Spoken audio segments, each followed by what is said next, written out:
belezinha? Sejam muito bem-vindos e muito bem-vindas a mais esse vídeo do canal aqui do Ciência e Brisa.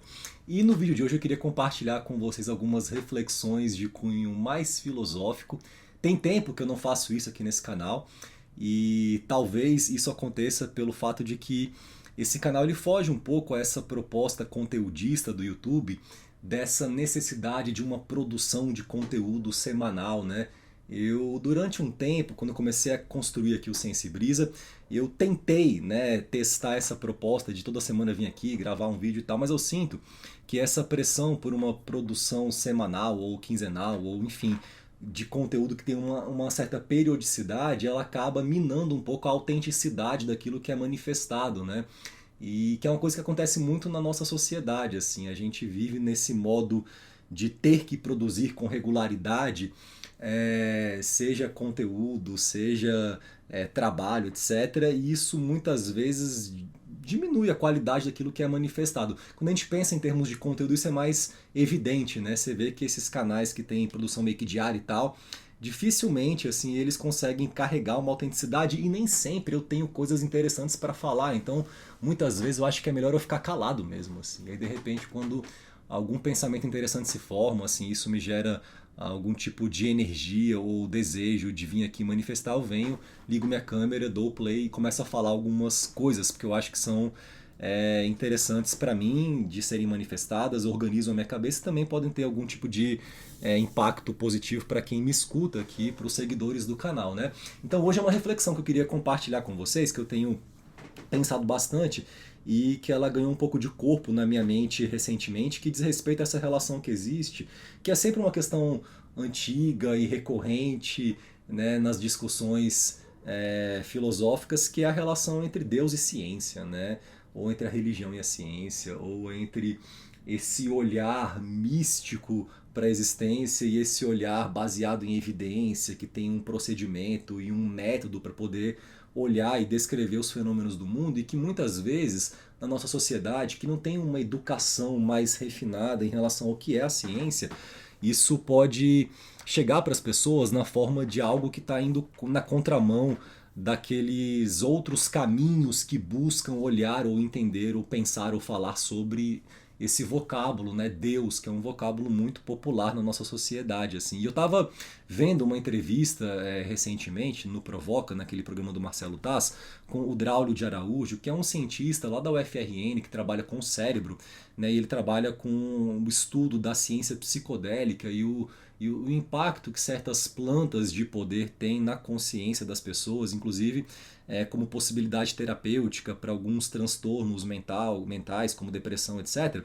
E ele fala uma frase muito interessante ali, né? O Marcelo Taz, ele fala que o Heisenberg, ele que foi um pioneiro assim da mecânica quântica, ele falava que um primeiro gole na taça da ciência pode fazer com que essa pessoa que esteja bebendo dessa taça se perceba como ateu.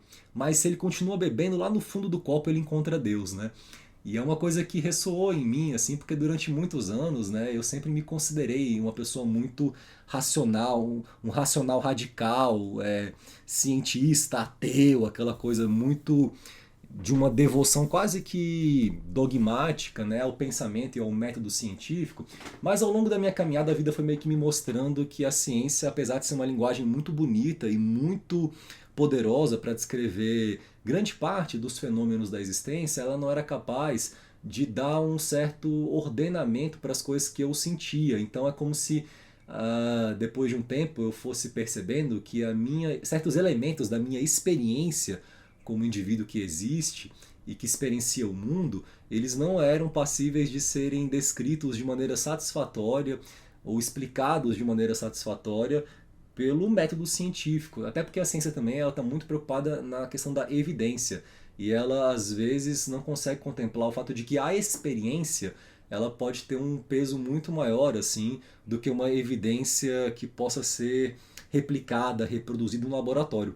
Muitas coisas, né, que a gente experiencia nessa vida, elas são daquilo que a gente poderia chamar de one of a kind, né? Uma coisa que é muito singular, assim, que seria difícil você pegar aqueles elementos da sua experiência, levar para o laboratório, reproduzir e aplicar ali aquele método científico, né? Então existe uma limitação em termos de onde a ciência consegue chegar por uma questão metodológica, né? E aí ao longo do tempo eu fui tentando desenvolver na minha caminhada assim outros recursos para lidar com as coisas que eu sentia, que foram contemplando elementos meio que fora do campo da ciência. E hoje assim eu não me considero de forma nenhuma um ateu, assim, muito pelo contrário, assim, eu vejo que em certo sentido eu sou um grande devoto assim da elegância e da beleza e dessa inteligência cósmica, né, que organiza o universo e que dá ordem para as coisas.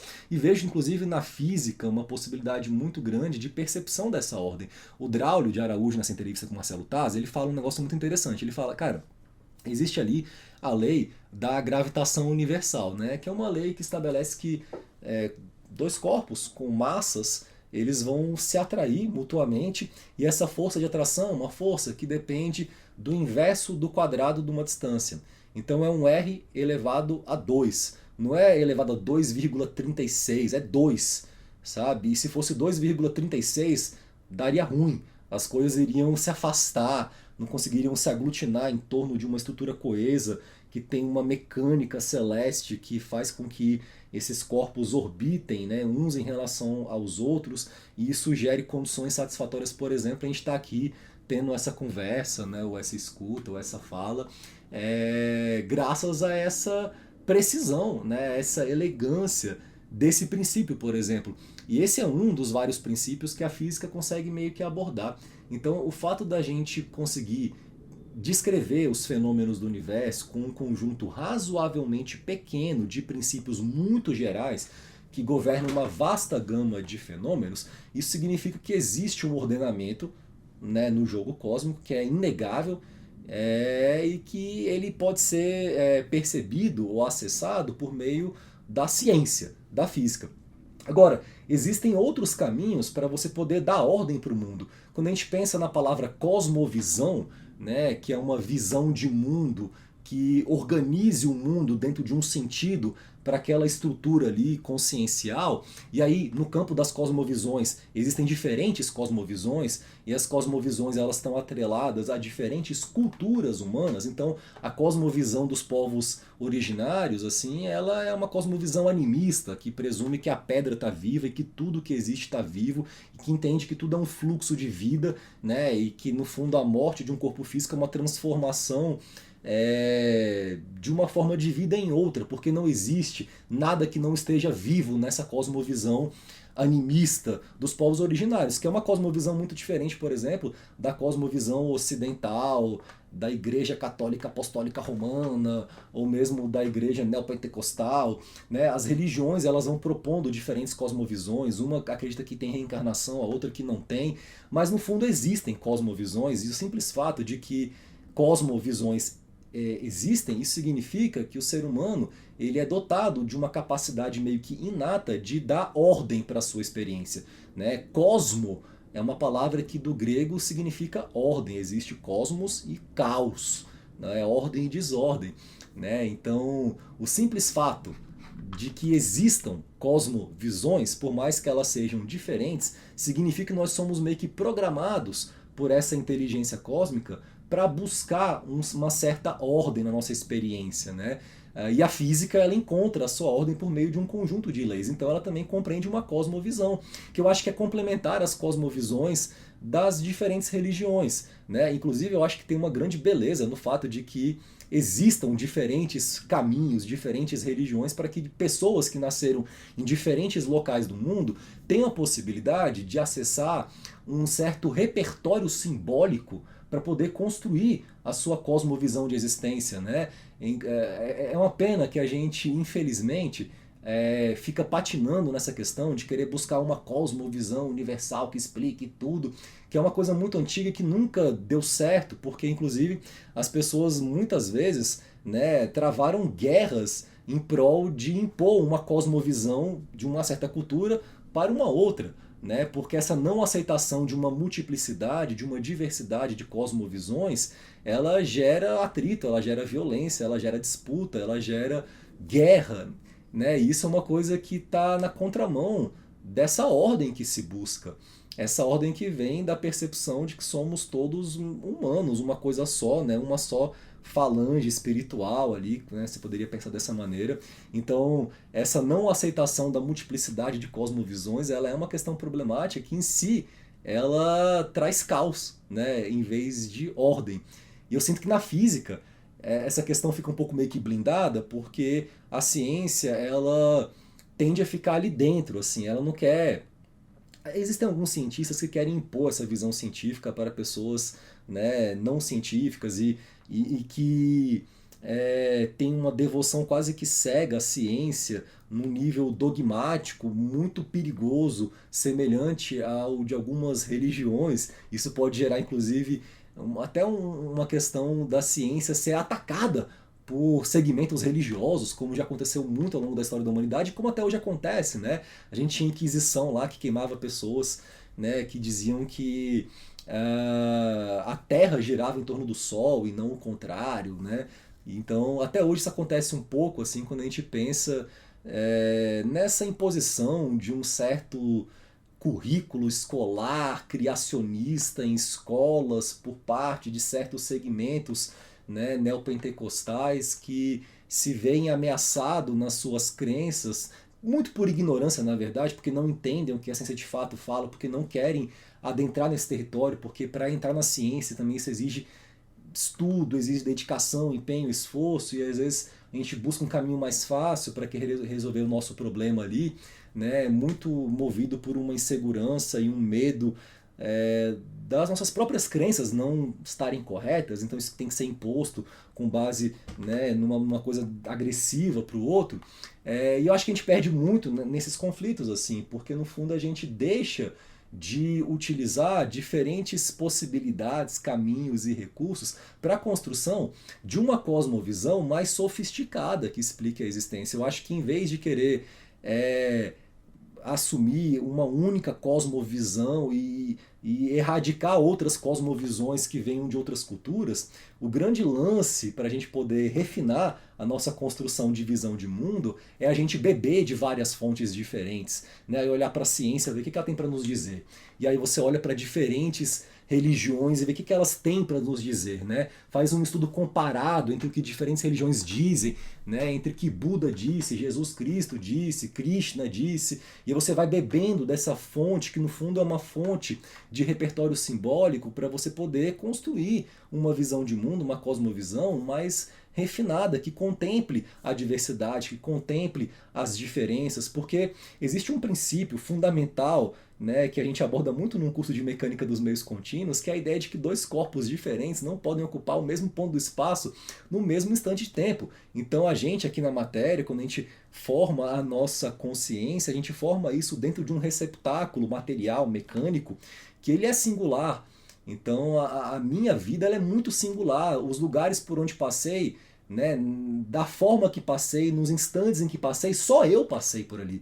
Então talvez eu tenha algo a dizer sobre a minha experiência. E o outro também tem algo a dizer sobre a experiência dele. E a gente tem que refinar a nossa capacidade de escutar o que o outro tem a dizer e de tentar buscar na fala do outro uma possibilidade complementar para a nossa cosmovisão ser uma cosmovisão mais refinada, que contemple mais dados e não que fique nessa ameaça de que a cosmovisão do outro afete a minha, porque tem uma insegurança na minha própria experiência e a gente fica no fundo assim querendo mais convencer o outro de que estamos certos porque somos inseguros do que de escutar o outro e aprender com o outro e beber de várias fontes. Isso eu acho que mina um pouco a nossa capacidade de construção de entendimentos mais amplos sobre essa experiência que a gente vive aqui na Terra, que ela é muito complexa, né? Que ela envolve conflito, que ela envolve paradoxos, que um dia você está bem, um dia você está mal, que ela envolve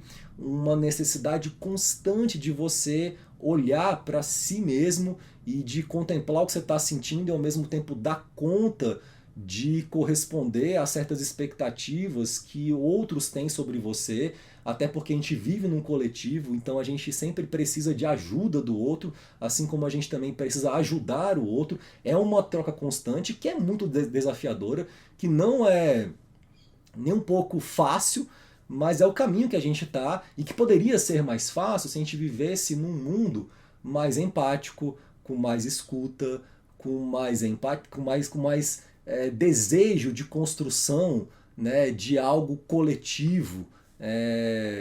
Enfim, eu sinto que seria mais fácil se fosse assim, mas a paz, né, esse estado que a gente busca, eu sinto que nesse plano aqui é uma coisa que tem que ser plantada, que tem que ser, sabe, assim, falada, que tem que ser trabalhada, que não vem de graça. Porque existe um outro lado ainda que eu acho que tem a ver com a nossa consciência, tá num patamar assim coletivo muito rebaixado, que é uma facilidade de você se vincular ou se conectar com pensamentos de vibração mais baixa mesmo, né? O julgamento faz muito mais sucesso do que a escuta, né? Você vê que esses programas de televisão muito populares, assim, sei lá, um Big Brother, um lance desse da vida, é uma coisa que se baseia na proposta da gente se juntar para julgar pessoas fora de nós, né, em termos das suas ações. A gente põe a gente numa casa e fica criando ali, cara, labirintos mentais e questões para que as pessoas briguem, para a gente poder falar, cara, esse cara aqui é um cara palha, essa pessoa aqui é uma pessoa legal.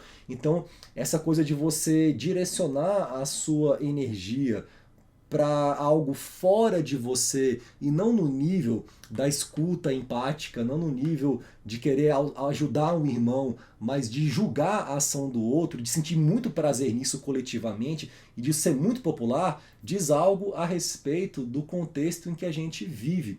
Então a paz não vem assim de graça, né? Ela tem que ser plantada, ela tem que ser falada, ela tem que ser cultivada, você tem que trabalhar para isso. Talvez a gente veio aqui para isso, né? E parte desse processo de você buscar a paz, buscar um estado mais harmonioso de convivência entre seres humanos, ela se vale dessa premissa que eu acho que é fundamental, da gente tentar fazer um esforço para contemplar diferentes cosmovisões, né? E não para falar que essa cosmovisão não vale de nada porque é essa que está certa, né? Se existem várias cosmovisões, como é que a gente pode tentar construir uma visão de mundo mais ampla que vá unificando e não segregando, separando essas diferentes formas de olhar para o mundo? É claro que existem sim cosmovisões que entram em embate direto em questões muito fundamentais. Geralmente quando isso acontece, as pessoas não têm ali uma predisposição inata pelo seu baixo nível consciencial de tentar colocar acima desses conflitos a construção de uma cosmovisão que contemple tudo isso gera guerra, né? Então eu sinto que quando a gente pensa na questão de Deus e a ciência, a gente fica muito numa conversa muito superficial de achar que a construção de uma visão mais sofisticada de Deus, ela deva excluir o que a ciência diz. Quando na verdade eu acho que é o contrário. Em vez de negar Deus pelas evidências científicas, eu acho que a gente tem que usar as evidências científicas para refinar o que nós estamos chamando de Deus, né? A ciência realmente, até hoje, ela não conseguiu fazer uma comprovação usando o método dela da existência desse tipo de Deus que é antropomórfico, né? Que ele tem uma cara de homem barbudo e que fica uma tábua ali, né? Uma prancheta ali anotando, pô, hoje o Rafael vacilou, cara. Hoje o Rafael não foi legal, então ele vai se lascar aqui, ó. Um sarrafo pra ele. Pá. Isso é uma coisa muito da gente, né? Que gosta de ver Big Brother e de julgar as pessoas e de condenar as pessoas, né? Esse tipo de Deus, assim, que alguns, né, defendem até a morte, porque no fundo se veem nesse tipo de Deus julgador, porque são pessoas que julgam, que condenam, que têm prazer em condenar. A ciência realmente não consegue falar que ele existe, não. Mas ela pode dar elementos e pistas para a gente refinar a nossa construção, o nosso entendimento sobre o que estamos querendo dizer quando usamos essa palavra.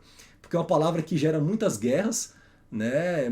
E porque não se tem assim uma preocupação primordial em tentar defini-la melhor. Por conta das diferentes definições que se usam para falar sobre essa palavra, as pessoas brigam, fazem guerra, assim, né? Que eu sinto que não é para isso que a gente veio nesse planeta, né? Se a gente se sente mal diante desses desconfortos, atritos, violência, então é porque isso é um indicativo de que a gente deve buscar um outro caminho, né? Um caminho da paz, um caminho da união, um caminho do amor, um caminho da contemplação da diversidade, né? Um caminho em que a gente consiga se perceber como uma espécie só, como uma família só, porque a vida seria muito mais fácil se você conseguisse olhar para as pessoas que estão na rua como seus irmãos, né? Como seus filhos, se forem mais novos que você, como seus pais, se forem mais velhos do que você, né? Tem um cara que eu não lembro agora o nome dele, que ele fala muito sobre paternidade, que ele fala que a gente deve criar nossos filhos para que eles vejam todas as pessoas mais velhas, né, como seus pais, as pessoas de mesma idade como seus irmãos, e as pessoas mais jovens como seus filhos. Você assumir a responsabilidade, né, de olhar para uma criança na rua e tratá-la como se fosse um filho seu, né, porque é um filho da vida, né, é um filho, né, do mundo, assim, e vai ser um ser humano que, se florescer na sua potencialidade, ele talvez seja capaz de trazer ideias novas, informações novas para esse planeta, para ir cada vez mais meio que apaziguando, né, a nossa existência, a nossa forma de ser, de conviver. Então, galera, acho que era isso que eu queria falar para vocês hoje, assim, reflexões sobre cosmovisão, sobre Deus, e a gente se vê no próximo vídeo aqui do canal do Ciência e Brisa, se eu conseguir desligar a minha câmera de gravação. Eu tô com a câmerazinha nova aqui agora, que tá com a qualidade melhor, então inclusive queria agradecer a vocês que estão patrocinando aqui o Ciência e Brisa por meio do clube de assinaturas, que me permitiram comprar essa câmera muito melhor do que a antiga. Então, gratidão e até um próximo vídeo do canal. É nóis!